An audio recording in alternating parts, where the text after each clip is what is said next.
Shalom. Selamat sore. Selamat hari Minggu. Semua diberkati, amin. Semua semangat, amin. Semua bersukacita, amin. Udah bingung apa lagi mau dibilang. Ya, saya percaya kita semua diberkati Tuhan. Kita boleh sampai di tempat ini semua karena anugerah Tuhan, kesempatan yang Tuhan berikan kepada kita, dan kita menggunakan kesempatan itu dengan baik. Puji nama Tuhan. Saudaraku yang terkasih, tadi sepanjang ibadah kita pas lagu firman-Nya tadi ada berkaitan dengan tanah yang ditanami benih, kemudian benihnya nanti bertumbuh dan berbuah. Ya. Nah, firman Tuhan pada sore hari ini juga tidak jauh-jauh juga dari tanah, ya. Tidak jauh-jauh dari tanah, karena mengingat pada masa sekarang ini harga nilam, salah satu tanaman di kecamatan kita ini, Bungku Utara, bahkan juga kecamatan Momosalato, ya.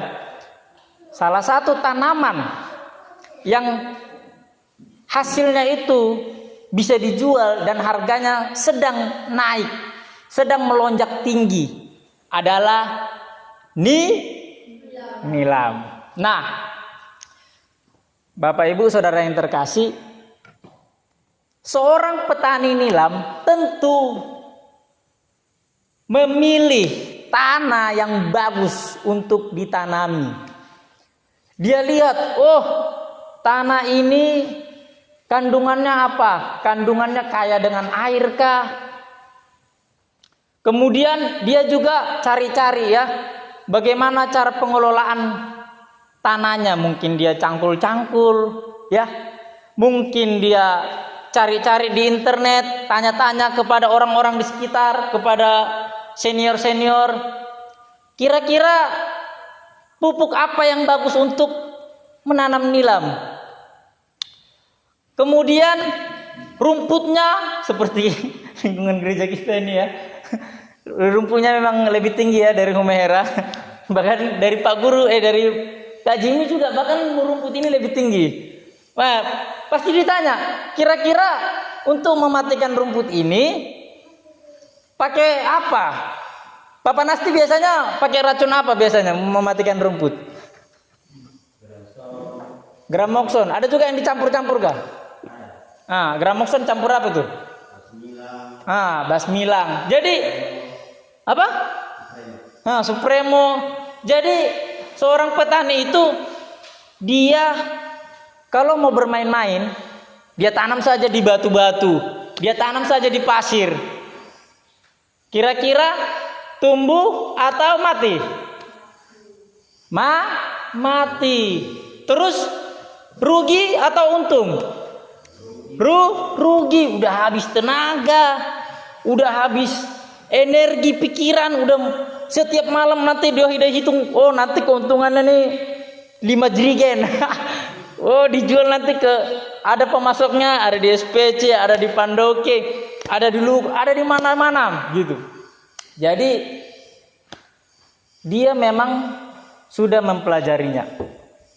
Apalagi memang harganya. Tapi kecuali kalau harganya memang ya turun, biar hasilnya banyak, ya sama aja, ya kan? Nah, saudaraku yang terkasih, kebenaran firman Tuhan yang datang kepada kita terdapat di Matius 13. Matius 13 ayat 1 sampai dengan 23. Saya mungkin akan bacakan dengan cepat karena ini sangat panjang. Jadi Bapak Ibu Saudara, ya, kita dengarkan saja. Pada hari itu keluarlah Yesus dari rumah itu dan duduk di tepi danau. Matius 13 ayat 1 sampai dengan 23. Maka datanglah orang banyak berbondong-bondong lalu mengerumuni dia sehingga ia naik ke perahu dan duduk di situ. Sedangkan orang banyak semuanya berdiri di pantai. Dan ia mengucapkan banyak hal dalam perumpamaan kepada mereka katanya adalah seorang penabur keluar untuk menabur. Pada waktu ia menabur, sebagian benih itu jatuh di pinggir jalan. Lalu datanglah burung dan memakannya sampai habis. Sebagian jatuh di tanah yang berbatu-batu, yang tidak banyak tanahnya. Lalu benih itu pun segera tumbuh karena tanahnya tipis. Tetapi sesudah matahari terbit, layulah ia dan menjadi kering karena tidak berakar. Sebagian lagi jatuh di tengah semak duri, lalu makin besarlah semak itu dan mengimpitnya sampai mati. Dan sebagian jatuh di tanah yang baik, lalu berbuah, ada yang 100 kali lipat, ada yang 60 kali lipat, ada yang 30 kali lipat. Siapa bertelinga hendaklah ia mendengar. Shalom.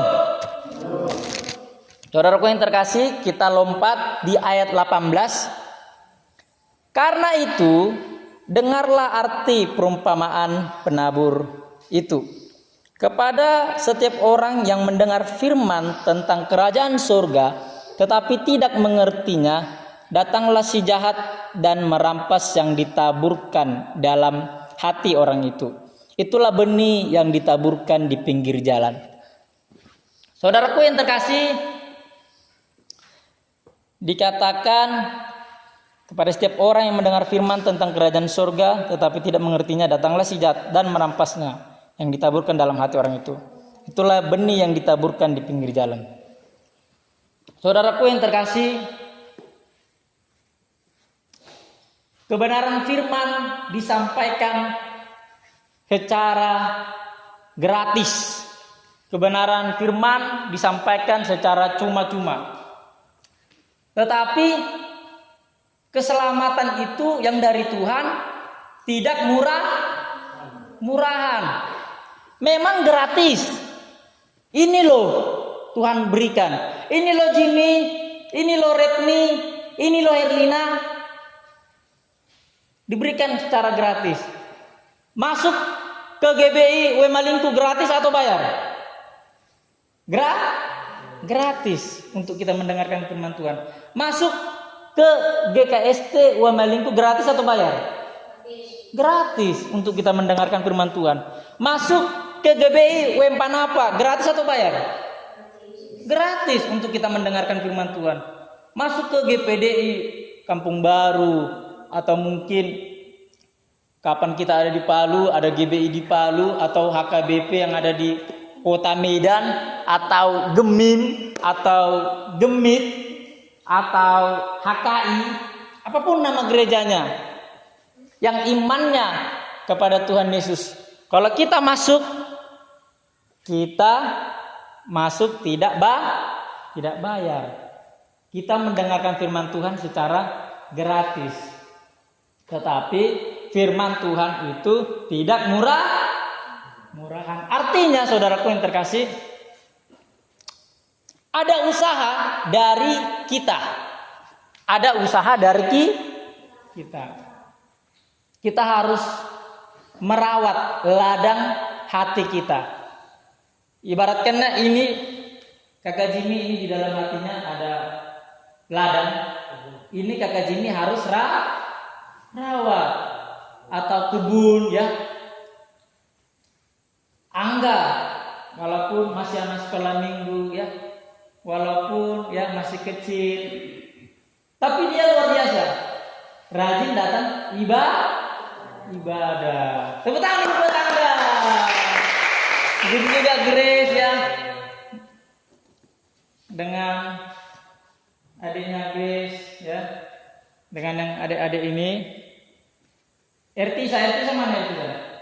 Nah, adiknya Grace datang beribadah. Dia sedang merawat kebun hatinya. Ada usaha dari kita. Saudaraku yang terkasih, yang menabur firman itu ternyata adalah, yang digambarkan sebagai penabur itu ternyata adalah Tuhan. Saya pikir, Tuhan, apakah Tuhan ini memilih-milih, membeda-bedakan orang untuk diselamatkan? Itu saya pikir terus-terus. Tuhan, apakah Tuhan ini membeda-bedakan ya untuk orang supaya diselamatkan? Oh, Tuhan menyelamatkan orang Eropa saja kah? Tuhan menyelamatkan orang Israel saja kah? Oh, orang Afrika tidak diselamatkan kah karena kulitnya hitam? Itu Kakak Jimmy pikir-pikir, iya kenapa ya? Apakah Tuhan ini membeda-bedakan? Memandang muka, oh dilihat ini, oh mukanya ini kurang nggak diselamatkan. Tidak. Setelah Kakak Jimmy lihat kebenaran firman Tuhan, ternyata sang penabur itu adalah Tuhan sendiri. Luar biasa. Ternyata Tuhan juga bertani, tetapi bertani untuk jiwa-jiwa. Jadi saudaraku yang terkasih, kita lanjut di ayat ke-20. Benih yang ditaburkan di tanah yang berbatu-batu ialah yang mendengar firman itu dan segera menerimanya dengan gembira. Nah, ini luar biasa. Jadi ada juga orang ketika dia mendengarkan firman Tuhan, hatinya gembira. Wah, terima kasih Tuhan. Saya sudah diberkati.